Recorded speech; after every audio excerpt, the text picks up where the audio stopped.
Pues vamos a ir orando para presentar este tiempo en la presencia de nuestro Dios. Amén. Así que los invito a que inclinemos nuestros rostros en esta mañana, en esta tarde ya, y vamos a presentarle este tiempo al Señor. Soberano Dios que estás en los cielos, en esta hora venimos delante de ti por los méritos de Cristo Jesús, tu Hijo. Sabes que el tema que vamos a estar tocando, Señor, en este momento es un tema un poquito, tal vez controversial para muchas personas. Hemos estado tocando estas clases estas últimas semanas, y hoy en la sexta semana. Te pedimos que nos ayude a entender, que abra nuestro entendimiento, Padre, para que podamos entender y captar tus verdades. En el nombre de Jesús te lo pedimos, Padre. Amén y amén. La clase de este día se llama Espíritu, Alma y Cuerpo, una unidad diseñada por Dios. Seguimos en la serie El Buen Diseño de Dios, una guía práctica para responder a la confusión de género. Estamos en la unidad, en el marco teológico para género y sexualidad. Los objetivos generales del día de hoy son los siguientes. El primer objetivo general es, vamos a leerlo todos juntos, a la 1, a las 2 y a las 3. Espérate, que están por ahí los caballitos corriendo, los ponis, andan sueltos los ponis. Vamos a leer, a la 1, a las 2 y a las 3. ¿Cuál es el primer objetivo general? Reconocer que el ser humano fue creado como una unidad integral, espíritu, alma y cuerpo, dentro del buen diseño de Dios. Número 2, comprender cómo este diseño permanece vigente aún frente a las anomalías físicas. Número 3, aplicar este entendimiento para vivir de manera que glorifique a Dios. Esos son los 3 objetivos generales en esta mañana. Y los objetivos específicos son los siguientes. Número 1, identificar en la Biblia que el cuerpo es parte intencional del diseño de Dios. Número 2, explicar la unidad integral del ser humano como espíritu, alma y cuerpo. Número 3, reconocer que las anomalías como la intersexualidad no anulan el diseño divino original. Esa clase me gustó porque aborda el tema de la intersexualidad, que hemos estado hablando de eso en las últimas semanas. Y número 4, aplicar principios prácticos para glorificar a Dios en cuerpo, alma y espíritu. Ok, vamos a leer ahora. Esa es la primera pregunta que tenemos en este día. Dice allí, ¿quién me la quiere leer?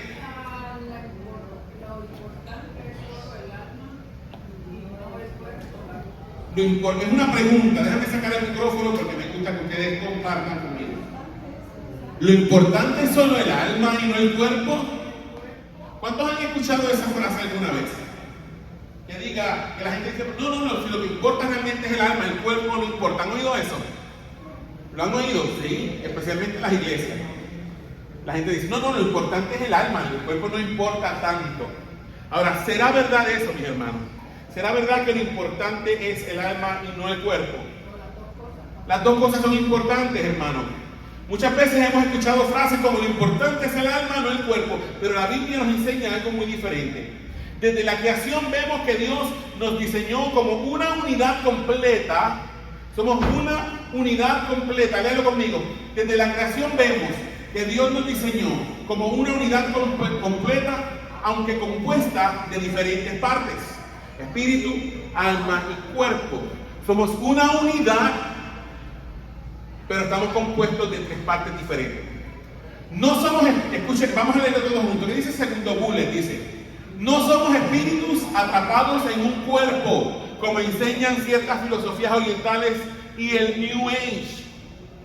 El New Age y muchas filosofías orientales, budismo, hinduismo, creen que nosotros estamos atrapados en el cuerpo, y que eso es por el karma, porque aquí venimos a padecer por las cosas que hemos hecho mal en las vidas pasadas. ¿Ok?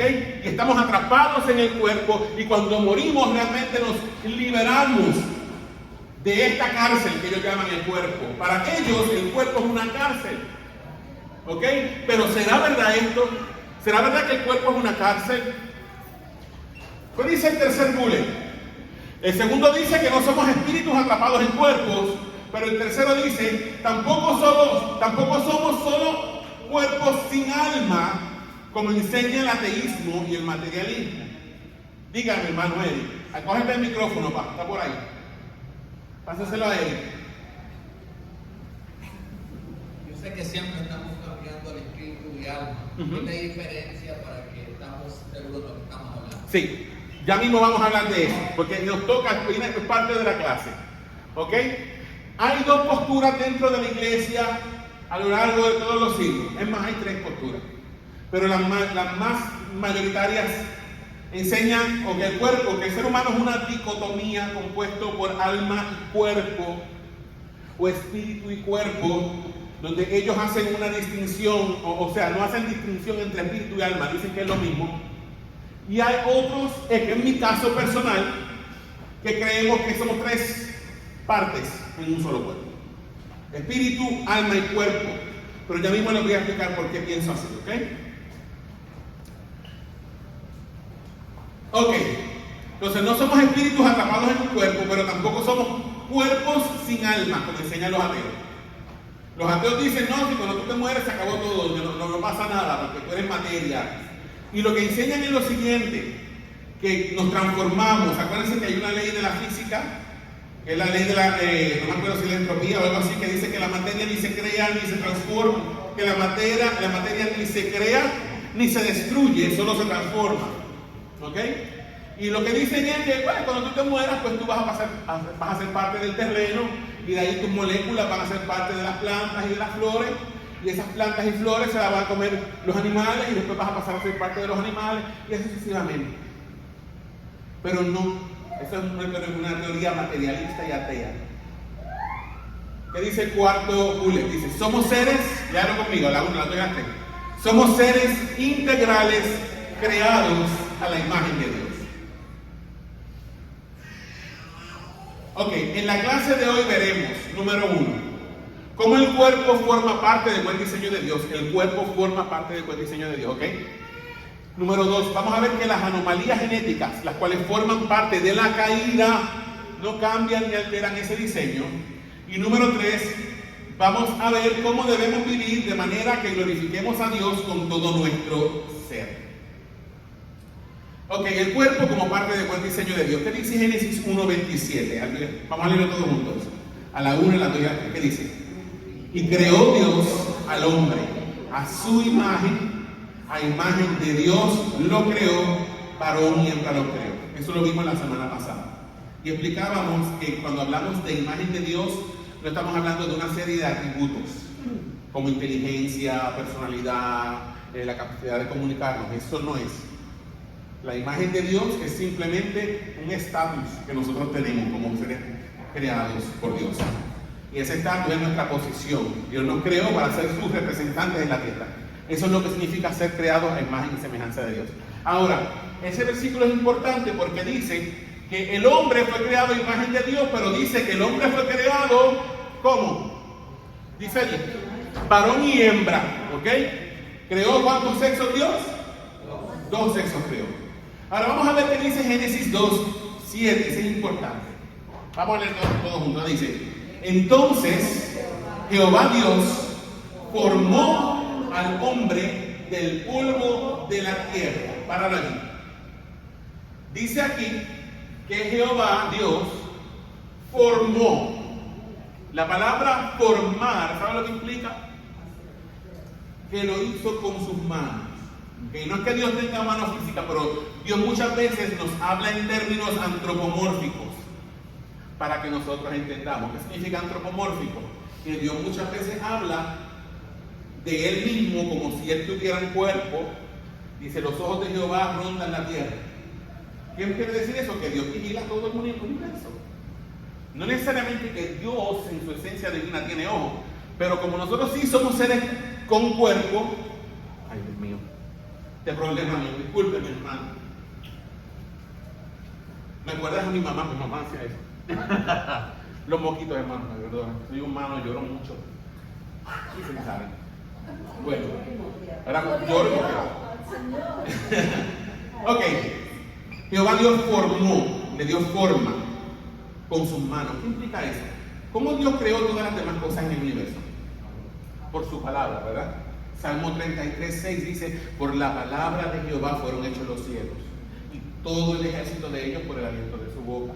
Salmo 33:9 dice, porque Él dijo y fue hecho, Él mandó y existió.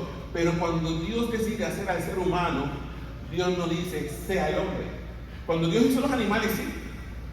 Cuando Dios hizo los peces y las aves, dijo, produzcan las aguas seres vivientes y aves que vuelen sobre la expansión de los cielos. Y dice, y fue así. Cuando Dios hizo los animales de la tierra, dice, produzcan la tierra seres vivientes y animales que se arrastran por el campo, los reptiles, vacas, todos los animales del campo, produzca la tierra. Pero del hombre dice que Jehová lo formó. ¿Y lo formó de qué? Del polvo. ¿Y qué es el polvo? La tierra. Entonces vemos ya que uno de los elementos de los que está hecho el ser humano es un elemento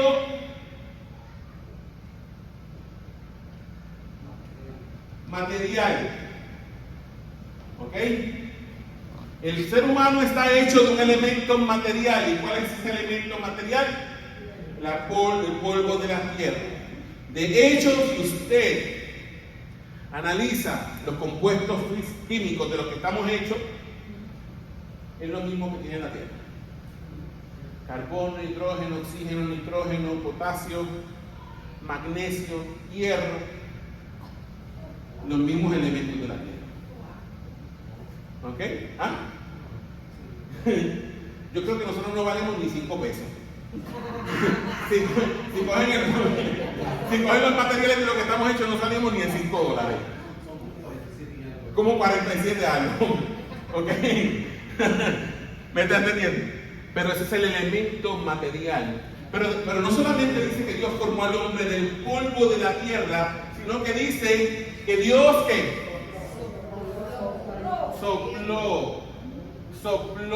Sopló ¿qué? Aliento de vida. ¿Usted sabe lo que es ese soplo? El soplo de Génesis capítulo 2 nos habla de cuál es el segundo elemento de que está hecho el ser humano, que es lo espiritual. El soplo es el aliento de vida, que es el ruach de Dios o el neuma de Dios. Ruach en hebreo es soplo, pero en griego es neuma. ¿Eso le suena algo? Neuma. Neumonía. ¿Qué es una neumonía? ¿Infección de dónde? De los pulmones. ¿Y qué usted hace a los pulmones? Respira. Neumático. Que son las llantas del carro, ¿verdad? ¿Con qué se llenan las llantas del carro? Con aire. ¿Ok? Entonces, en la Biblia el soplo, el aliento es la parte espiritual. Pero, mira lo que dice aquí, esto está muy interesante. Dice que primero, lo voy a escribir acá. Jehová formó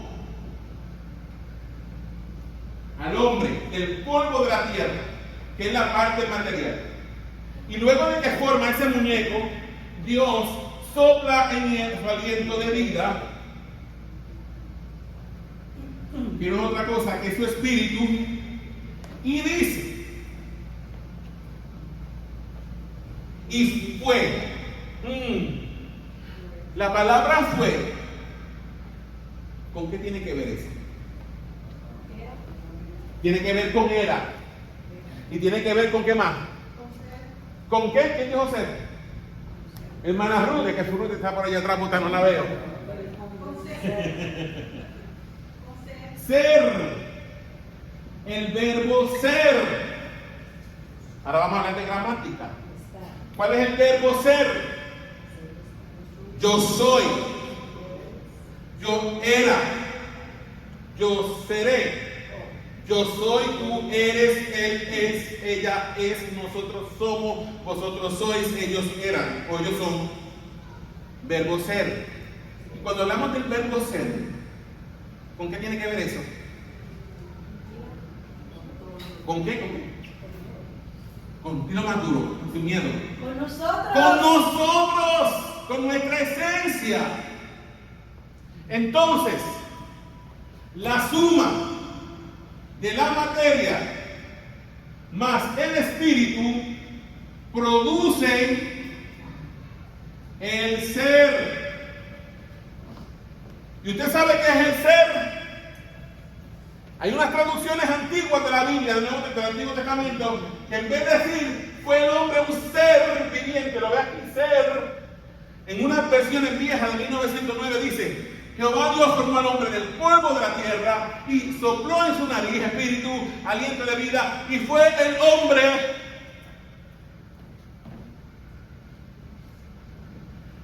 alma viviente.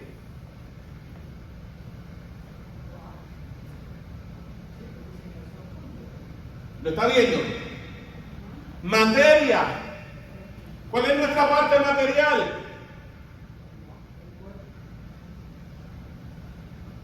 Espíritu, el soplo de Dios. ¿Qué es? No hay mucho que buscarle.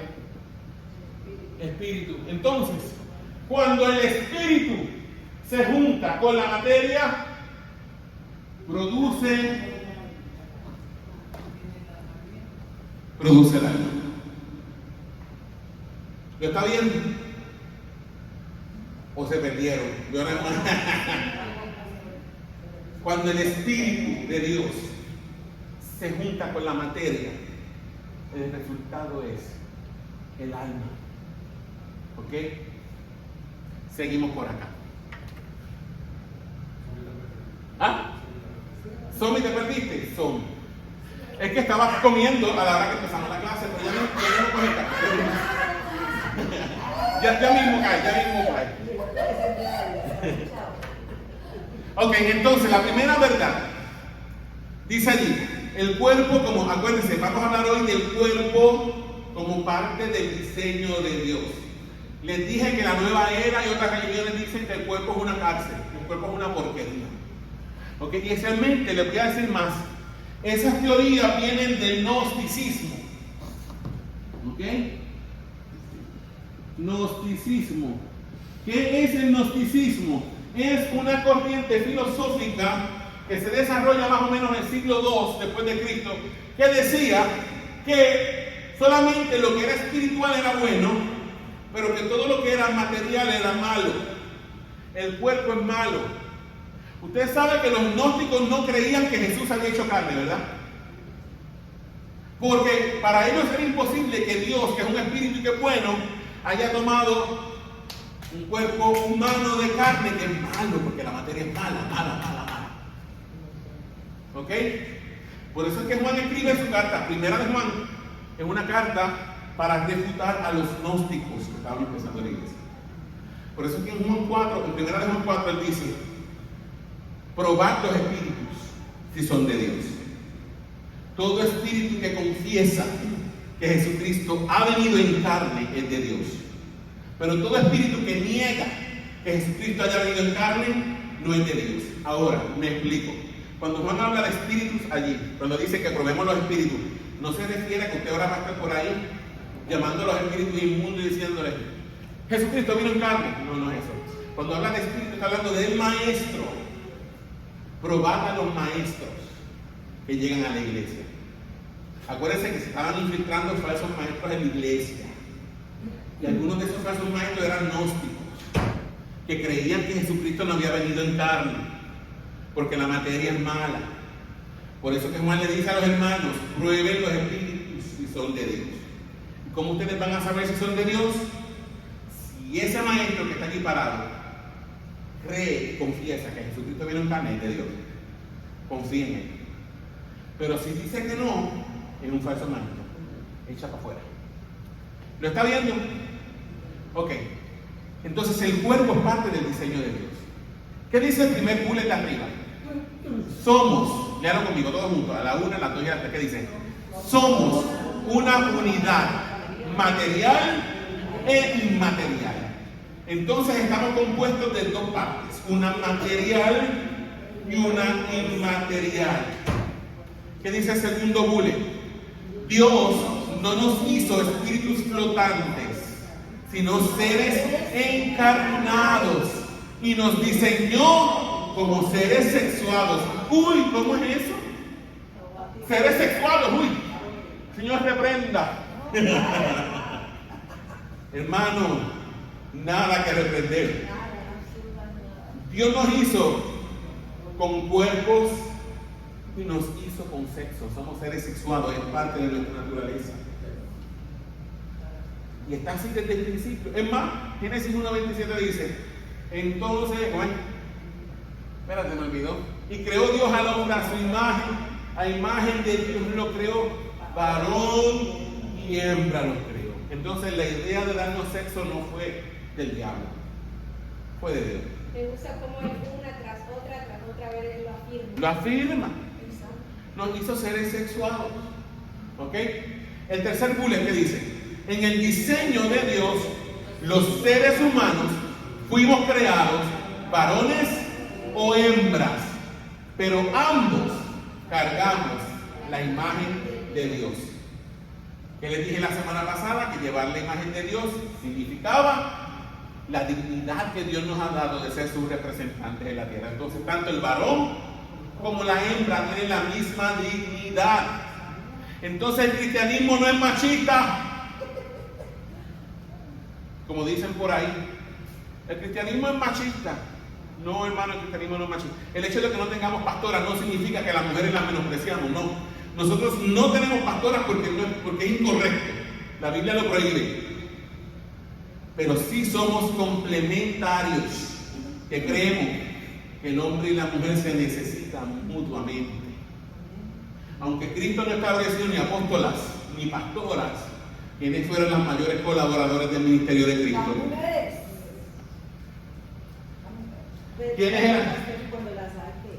Eso es antibíblico. Una iglesia que tiene pastora no tiene pastora. Punto. Está en contra del diseño y el plan de Dios. Punto, se acabó.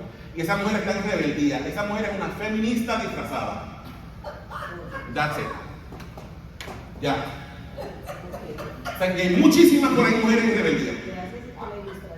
Y ilustración bien importante. Les voy a decir algo, miren. En República Dominicana, ahí está el pastor Miguel Núñez y el pastor Suel Michelet.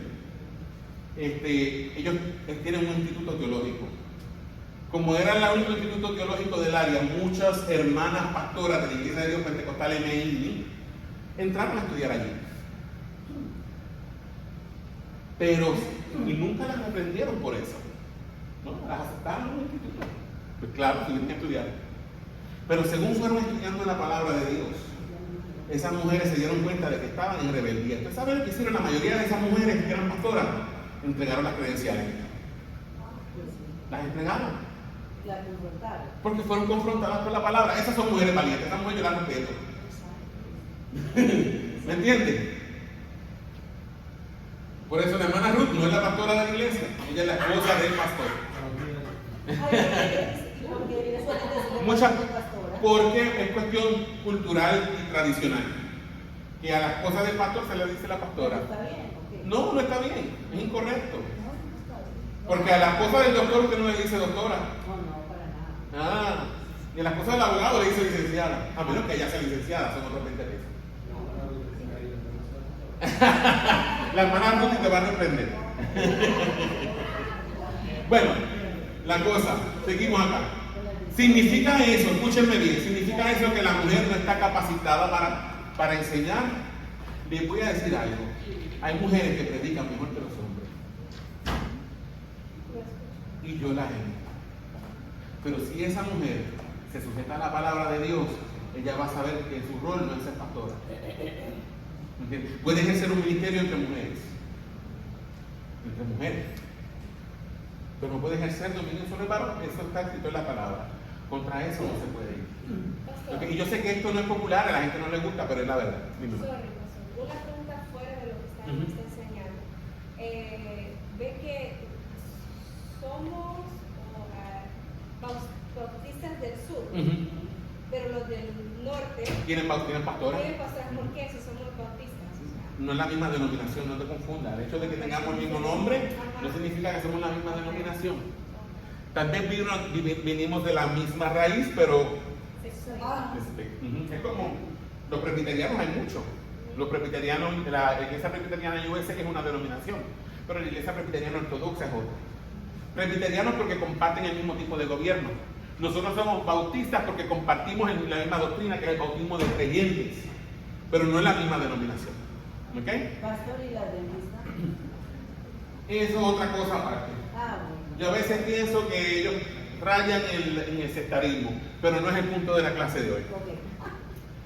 Te voy a decir por qué pienso eso. Tienen doctrinas que se salen de lo que la palabra de Dios enseña. Ellos creen en el juicio investigador. Cuando ellos empezaron como movimiento, empezaron en el año 1844 diciendo que Cristo iba a venir el 22 de octubre del año 1844. Primero empezaron, lo primero Cristo venía el 22 de octubre de 1843 y Cristo no vino. Después hicieron, cometimos un error en el cálculo, viene el año que viene, 22 de octubre de 1844. Ellos se han enfocado en el 22 de octubre. Por lo menos en su inicio. Entonces, lo que pasó fue que cuando Cristo no vino, en vez de arrepentirse, siguieron con la mentira. Rápido saltó un señor y dijo, oh, no, ya yo tengo la revelación. No era que Cristo venía, nos equivocamos, es que Cristo pasó del lugar santo al lugar santísimo, el 22 de octubre de 1844. Eso se salió de onda, pero ya. Ahí está. Seguimos acá. Entonces, el diseño de Dios, en el diseño de Dios los seres humanos hemos creado varones o hembras, pero ambos cargamos la imagen de Dios, eso está claro. Aunque el cuerpo como parte del buen diseño de Dios, aplicación, véalo conmigo. Nuestros cuerpos son parte de nuestra identidad y tienen propósito en Dios. Es parte de tu identidad. ¿Ok? Desde pequeñito nosotros nos asociamos con nuestro cuerpo. Para nosotros nuestro cuerpo es la misma esencia de quién somos. ¿Me está entendiendo? Es lo primero que usted conoce, lo primero que usted descubre de usted mismo. Me acuerdo cuando mi hijo Gadiel, al principio recién nacido, lloraba, pasaba la noche llorando, era bien desesperante. Nada lo controlaba, nada lo calmaba. Y nos tocó llevarlo a la pediatra. Y le dijimos, mira, no sabemos qué le pasa, se pasa llorando, no sé si tiene cólico, no sé si tiene hambre. Hambre no tiene, porque también le damos el biberón. Y ella nos dijo, lo que pasa es que su cerebro está más adelantado que su cuerpo. Y él está frustrado. Está frustrado porque su cuerpo está ready, pero su mente está ready, pero el cuerpo no. Su cerebro está listo, pero el cuerpo no. Ya verás cómo se le quita cuando descubra que tiene manos. Santo remedio. Cuando un día se dio cuenta que tenía manos y que podía moverlas a su propia voluntad, se entretenía, ya no lloraba. ¿Me entiende? ¿Usted me entiende? Su identidad, dice, ay, tengo un cuerpo. ¿Qué es esto? Nunca me he dado cuenta que tenía esto. Y puedo moverlo. Y parte del proceso de descubrimiento. Ay, ¿tengo pie? ¿Tengo pipí o no tengo pipí? ¿Ven que parte del descubrimiento? Desde pequeño, ¿y eso es malo? No, eso es parte del descubrimiento natural. ¿Me está entendiendo? Entonces nuestros cuerpos son parte de nuestra identidad. Y viene en propósito de Dios. Quien los diseñó así fue Dios. Fue idea de Él. Ahora, ¿qué de las personas intersexuales? Porque eso es un argumento que usan mucho en la comunidad LGBTQ+. ¿Qué son las personas intersexuales? Dice, la intersexualidad, léalo conmigo, es una condición biológica en la que una persona nace con características sexuales que no encajan claramente en las definiciones típicas de masculino o femenino. No es lo mismo que ser transgénero, ni tiene que ver con identidad de género. Es una condición médica poco frecuente, eso es bien importante, pero que puede manifestarse de diferentes maneras. Por ejemplo, una persona con un cromosoma X y un cromosoma Y, que es la característica cromosómica de un varón, pero con características externas femeninas. ¿Ok? Y la gente dice, ¿y qué? Vengan acá, ¿y qué hacemos con los intersexuales? Y eso ha llevado a este movimiento a decir que existe más de dos sexos, que hay un tercer sexo, la intersexualidad. Pero ¿será cierto eso? ¿Qué de las personas intersexuales? Léalo conmigo, dice, la presencia de condiciones intersexuales no debe entenderse como evidencia de múltiples sexos o géneros. Las condiciones intersexuales, escuche bien, son anomalías del desarrollo físico, no un tercer sexo. Las condiciones intersexuales son en muchos casos el resultado de ¿qué? De anormalidades genéticas. 4. Los tratamientos médicos en casos de condiciones intersexuales tratan de restaurar lo más posible el adecuado funcionamiento del cuerpo, no adaptarlo a una apreciación equivocada de la identidad. ¿Qué hacen los médicos cuando aparece un niño con esta condición? Lo primero que se le hace una batería de exámenes de sangre, porque hay que determinar cuáles son los cromosomas de ese niño. Porque aunque tiene una genitalia ambigua, sus cromosomas no cambian. Y si tiene una X y una Y y parece que lo que tiene es una vulva, aunque parece que tiene vulva, si tiene XY a nivel cromosómico, ¿qué es? Varón. Entonces, ¿cuál es el tratamiento de esa persona? Tal vez no le puedes arreglar la genitalia, ni darle un pene de verdad, ni unos testículos de verdad, ni un escroto de verdad, pero puedes, tal vez, estéticamente, pues más o menos hacerle algo allí. Pastor, pero imagínese, ¿qué puede ser? Él dice, ok, él es hombre, ¿va? Tiene más XY, es hombre, varón. Ah, pero ¿y si no tiene el pipí del hombre? ¿Qué tú quieres decir con eso? Pastor, entonces él se puede confundir y puede decir, no soy hombre, a lo mejor yo se confundió. Él puede decir, te voy a decir algo, qué bueno que dijiste eso, que Dios se confundió. No, yo sé que Dios no se confunde. No. Eso lo vamos a ver ahora. Páralo allí, para la pregunta. Porque de eso vamos a hablar ahora, Ok. Léalo conmigo. Necesitamos entender que, número 1, las condiciones intersexuales son la excepción, no la regla, bendito sea el Señor. Pero esta gente, como quieren torcer la verdad, traen lo que es la excepción para imponerlo como una verdad. Número 2, ¿qué dice? Son anomalías como cualquier otra. Y número 3, aquí venimos, léalo conmigo, todos juntos. Son el resultado de vivir en un mundo caído que tuvo repercusiones en la creación. Ahora habla su Biblia conmigo, vamos a Roma. No tiene ni que abrirla, ya se la puse allí. Por eso me acosté a las 4 de la mañana y volví a levantarme a las 7 para terminar esto. Y si ven errores ortográficos es porque estaba allá que no veía ni lo que estaba haciendo. Romanos 8, 19 al 22. ¿Qué es lo que dice? Léalo conmigo. Dice, todos juntos, porque el anhelo ardiente de la creación es el aguardar la manifestación de los hijos de Dios. Verso 20. Porque la creación fue sujetada a vanidad, no por su propia voluntad, sino por causa del que la sujetó en esperanza. Verso 21. Porque también la creación misma será libertada de la esclavitud de corrupción a la libertad gloriosa de los hijos de Dios. Verso 22. Porque sabemos que toda la creación gime a una y ahora está con dolores de parto hasta ahora. ¿Qué quiere decir eso, hermano? Cuando el ser humano cayó en el jardín del Edén, toda la creación cayó con él. ¿Usted me está entendiendo? Todo se invirtió. Nosotros éramos los llamados a representar a Dios en la tierra, y lo que hicimos fue entregarle la tierra al diablo en bandeja de plata. Dañamos todo. Por eso es que ahora hay enfermedades. Por eso es que ahora hay muerte. Por eso es que ahora hay violencia. Por eso es que hay huracanes. Por eso es que hay terremotos. En el mundo original de Dios eso no existía. No era parte del plan de Dios. No era parte del plan de Dios que usted se muriera. Parte del plan de Dios era que usted viviera en su cuerpo físico por la eternidad. Eso era que nunca envejeciera.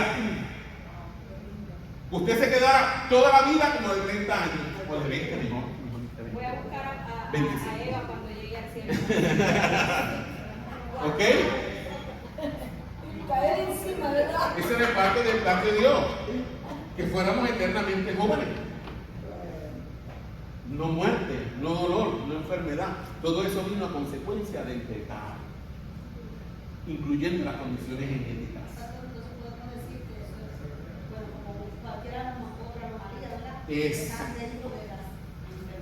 Es otra anomalía, es una enfermedad.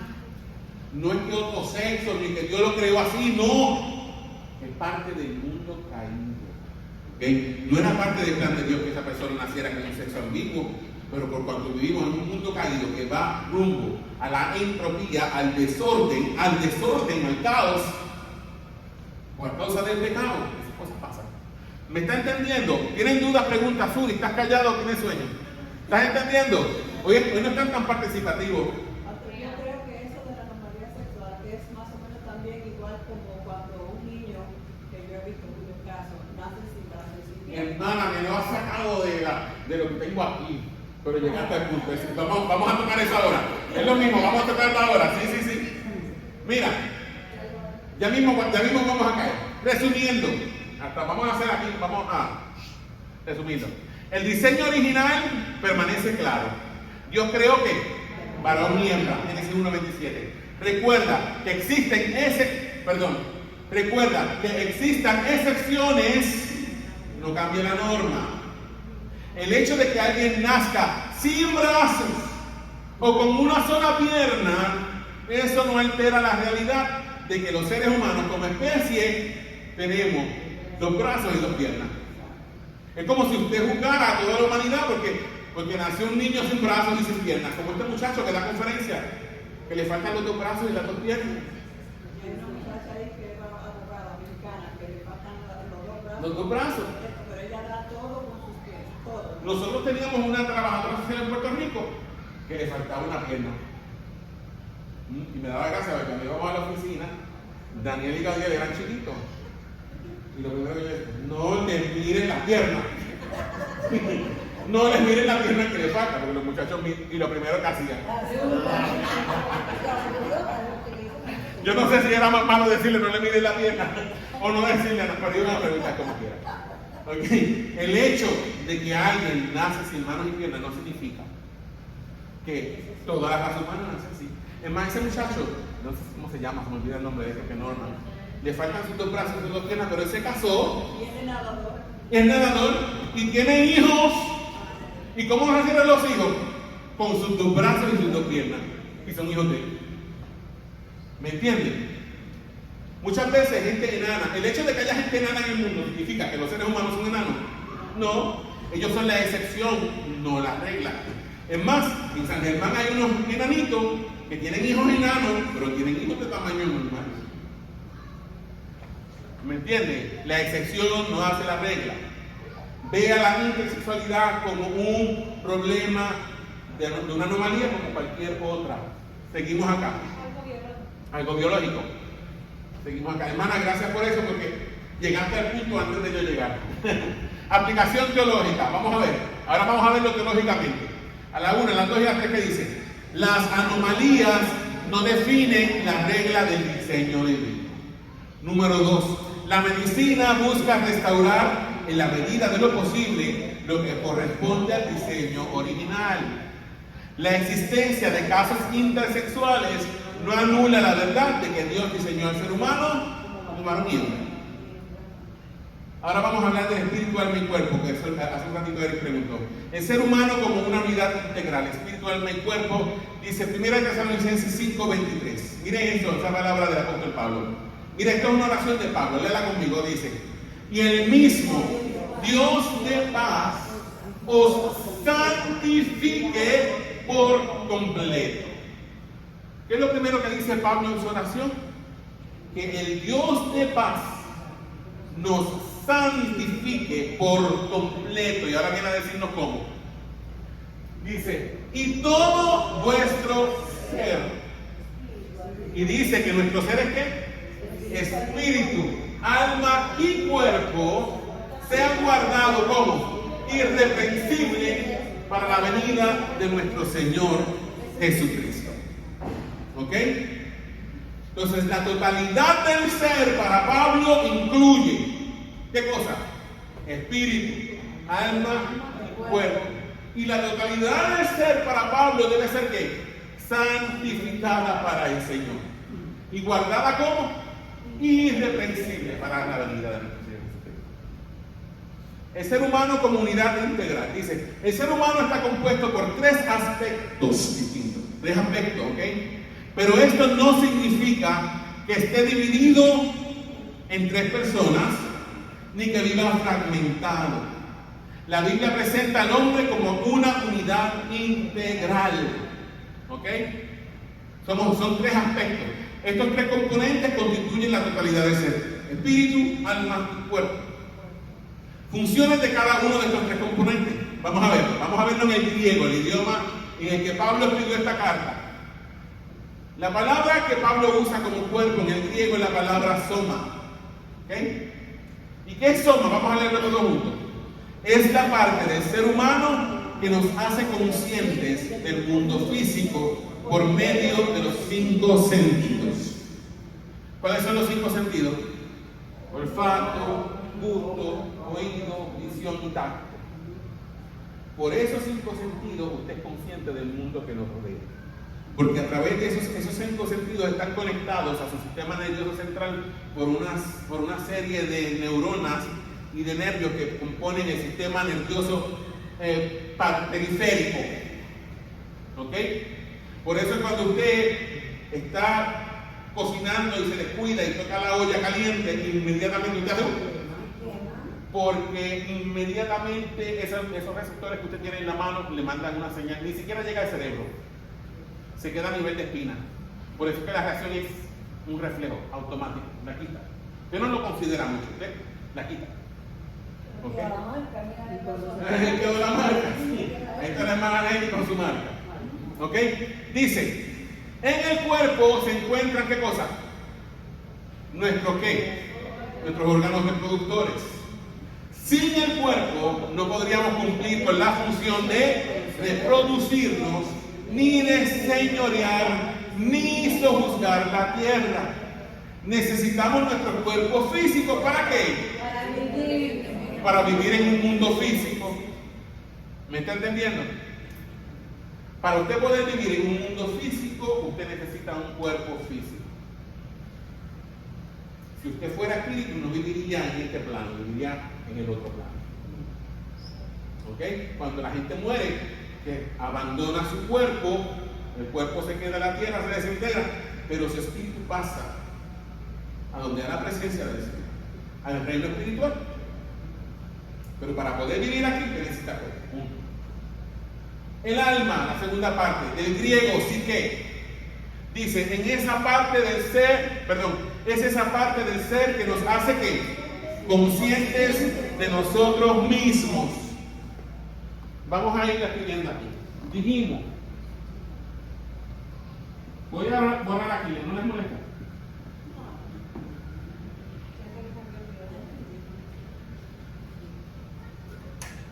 Entonces, permítame un segundo. El cuerpo nos hace conscientes de qué? Nos hace conscientes del cuerpo. No, del mundo que nos rodea. ¿A través de qué? De los 5 sentidos. Ahora el alma, el psique, nos hace conscientes de quién? De nosotros mismos. Muy bien, hermana. Nos hace conscientes de nosotros mismos. Recuerda ese Génesis 2:7. Y Jehová Dios formó al hombre del polvo de la tierra, parte material, y sopló en su nariz aliento de vida. Y fue el hombre un ser viviente, un alma viviente. El hombre cobró conciencia de sí mismo en el momento en que el Espíritu de Dios entró en el cuerpo.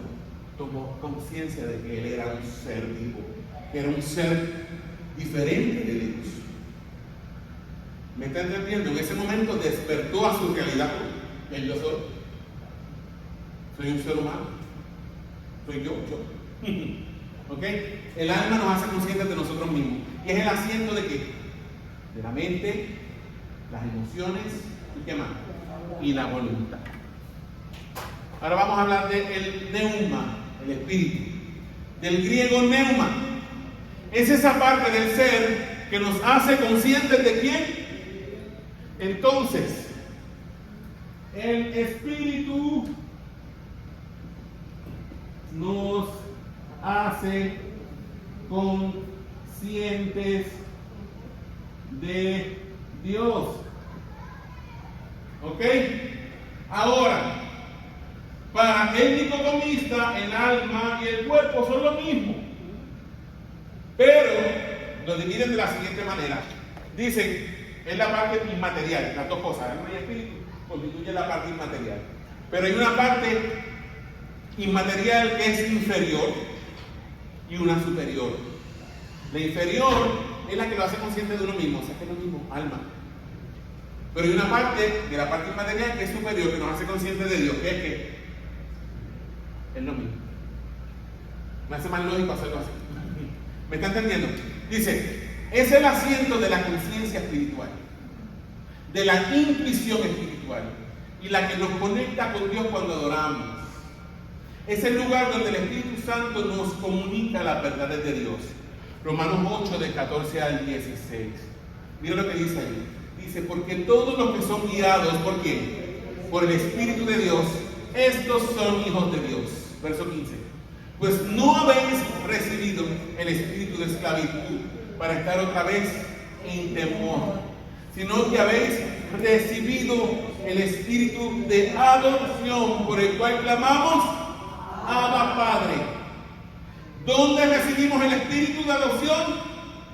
En el espíritu. Ese espíritu nos hace ¿qué? Clamar Abba Padre, es el que nos conecta en esa filiación con Dios. Pero el verso 16 que dice, el Espíritu mismo da testimonio a nuestro espíritu de que somos hijos de Dios. El Espíritu con E mayúscula, ¿quién es? El Espíritu Santo. Y el Espíritu con E minúscula, ¿quién es? El mío. Es como si el Espíritu fuera ese cuarto en lo íntimo de nosotros que está reservado para quién? Para Dios. O sea que siempre está el Espíritu, nada más contigo. Esa parte puede ser ambigua, y te voy a decir porque hay un versículo que dice que la palabra de Dios es viva y eficaz y más cortante que toda espada del Espíritu, que divide el alma del Espíritu. La coyuntura de nuestro la que divide el alma del Espíritu es la palabra. Entonces, esto es una conjetura mía, no tienen que borrarlo, no es verdad al final. Lo que hizo el pecado fue mezclarlo. ¿Me entiendes? Mezcló todo eso allí. Por eso el ser humano vive en confusión. En vez de vivir para el Espíritu, vive para la obtención de su carne. Porque su alma está bajo el control de ¿qué? De su carne, que está bajo el control del diablo. La guerra espiritual, quiero que entienda algo, la guerra espiritual es una lucha entre la carne y el espíritu por el control del alma. Porque en el alma es que está su mente, sus emociones y su voluntad. ¿Me está entendiendo? La guerra espiritual es una lucha entre la carne, y cuando digo la carne no estoy hablando del cuerpo, estoy hablando de esa naturaleza pecaminosa que está en nosotros. Es una lucha entre la carne y el espíritu por el control del alma. A quien usted alimente es el que va a ganar. Si usted alimenta su espíritu con la palabra de Dios, con oración y con ayuno, su alma se va a sujetar voluntariamente a la voluntad del Espíritu. Pero si usted se alimenta de Netflix, de Amazon Prime, de YouTube, de Apple TV, de Bad Bunny, de Facebook, de Instagram, entonces su alma está a la merced de su naturaleza pecaminosa. ¿Me está entendiendo? Dígame, hermana Mabel, qué lindo se oye eso. Bueno, eso es lo que siempre dice, la palabra dice que tenemos que morir a nosotros mismos. Y le tocamos un poquito de que después con la conferencia de Abre mis Ojos, una de las cosas que aprendimos fue que donde uno busca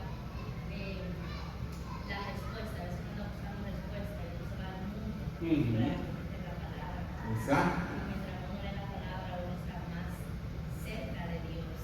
Y de una u otra forma uno sujeta los pensamientos de uno, se los somete a la voluntad del Señor.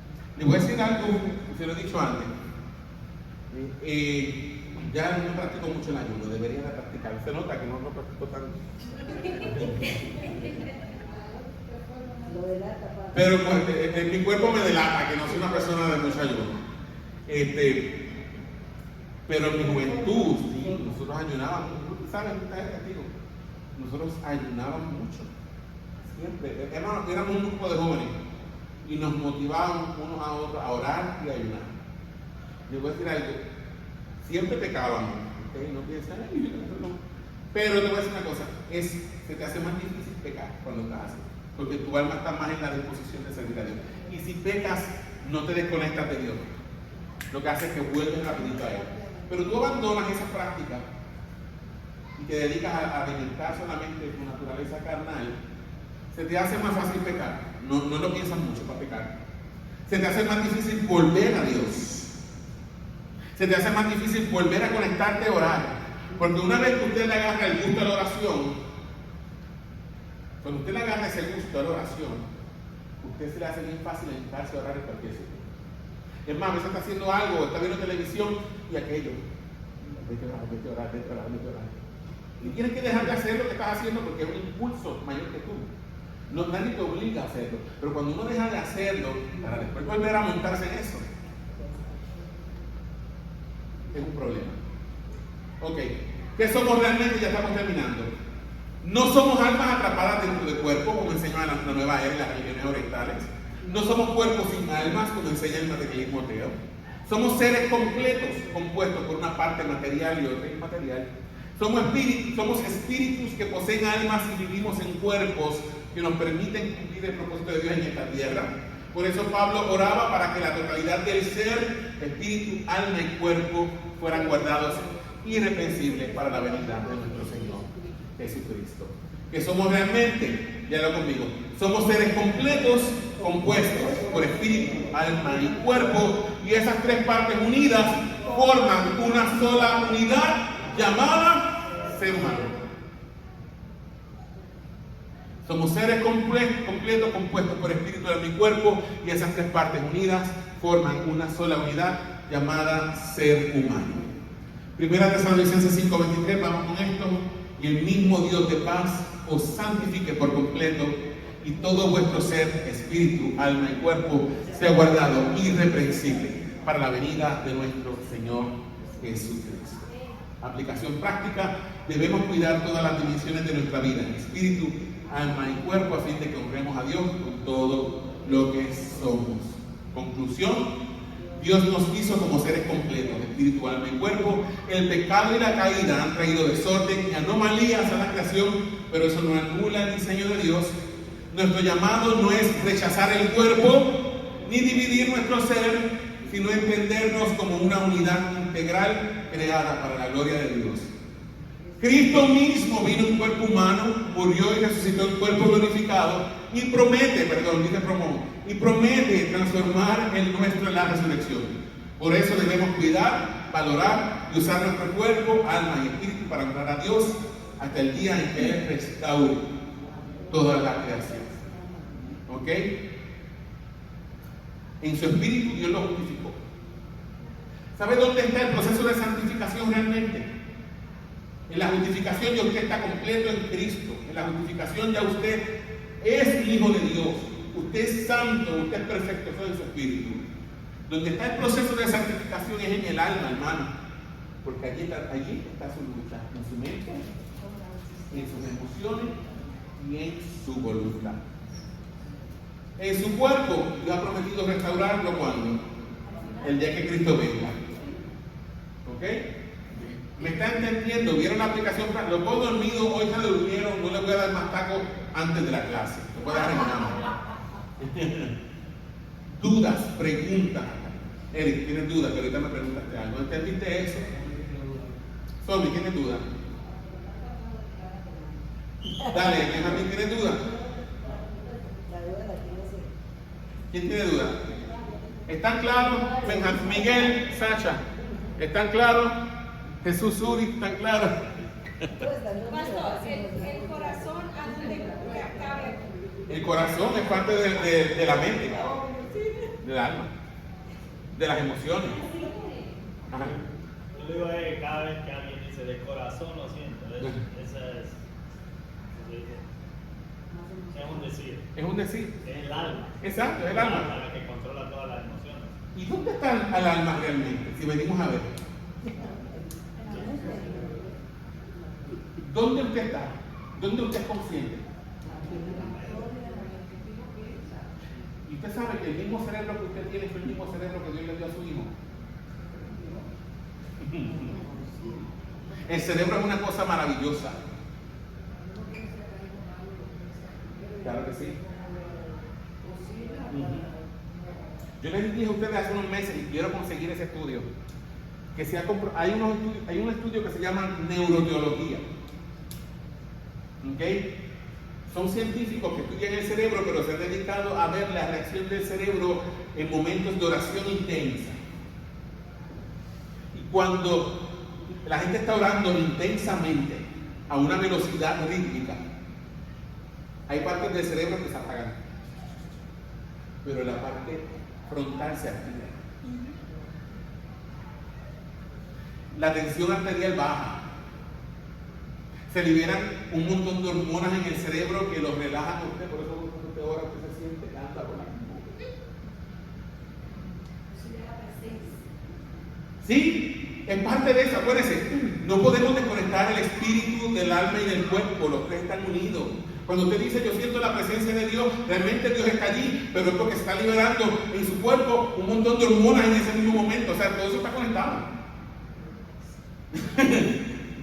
Y es Dios haciéndole saber, estoy aquí. Claro que sí. No siempre lo sientes, pero hay momentos que sí. Porque no siempre somos conscientes de la presencia de Dios. Pero Dios siempre está. ¿Ok? La cosa es que tenemos que aprender a buscarlo. Buscar a Jehová mientras pueda ser hallado, llamarle en tanto que está cercano. Deje el impío su camino, el hombre inicuo su pensamiento, y vuelva hacia Jehová, el cual tendrá de misericordia, el Dios nuestro, el cual es amplio en perdonar. Proverbios dice, la sabiduría habla, pero sabemos que la sabiduría en el libro de Proverbios es Cristo. ¿Ok? La sabiduría en el libro de Proverbios es Cristo. Porque la sabiduría muchas veces habla y dice cosas que tú dices, pero esta casa me suena a mí a Cristo. Dice, yo estaba con Dios cuando ponía los cimientos de la tierra. Yo le daba consejo al Altísimo de cómo tenía que hacer las cosas. Dice, ¿de quién está hablando? Son una persona, Cristo. Y la sabiduría dice, yo amo a los que me aman y me encuentran los que temprano me buscan. Ahora mismo por mi trabajo me hace tan difícil orar por la mañana, pero la mejor hora para orar es entre 5 y 7 de la mañana cuando la gente está durmiendo. Y su mente está como que relajada. Es verdad que se levanta con las sábanas pegadas y muchas veces se duerme. Pero una vez que usted llega a ese punto que usted ¡clic! Conectó, es lo mejor. ¿Ok? Practique el ayuno, practique la oración. Esto no lo salva, pero le voy a decir una cosa bien beneficiosa. Señor, ayúdame a practicar el ayuno. Something really quick about el ayuno. Me han comentado que el ayuno no solamente es dejar de comer, pero también es desconectarte completamente. Por eso yo no lo he hecho, porque yo lo he hecho solamente así, sin pero mi hermana me dijo, sí, el ayuno es realmente desconectarte. Sí. Y yo siempre estoy conectada como un Raimundo. Exacto. Y entonces dije yo, ok, no, pero ahorita voy por un momento donde me voy a desconectar. Ahora, no se desconecte tanto que se desconecte del mundo, porque el ministerio suyo, ¿dónde es? En el mundo. Porque hay gente que se desconecta tanto que se meten al monasterio y nunca más sale. Y viven su vida espiritual allá en los monasterios y nadie sabe ni que existen allí. ¿No? Cristo no estaba Cristo se apartaba y se iba a los montes a orar, estaba toda la noche orando. Y a veces estaba días orando y ayunando. Pero Cristo volvía a la tierra a bregar con la gente. Sí. Bueno, eso puede ser agente secreta. Vamos a orar para terminar, que nos pasamos todas las 1:40. Van a advertir, tienen una oración más.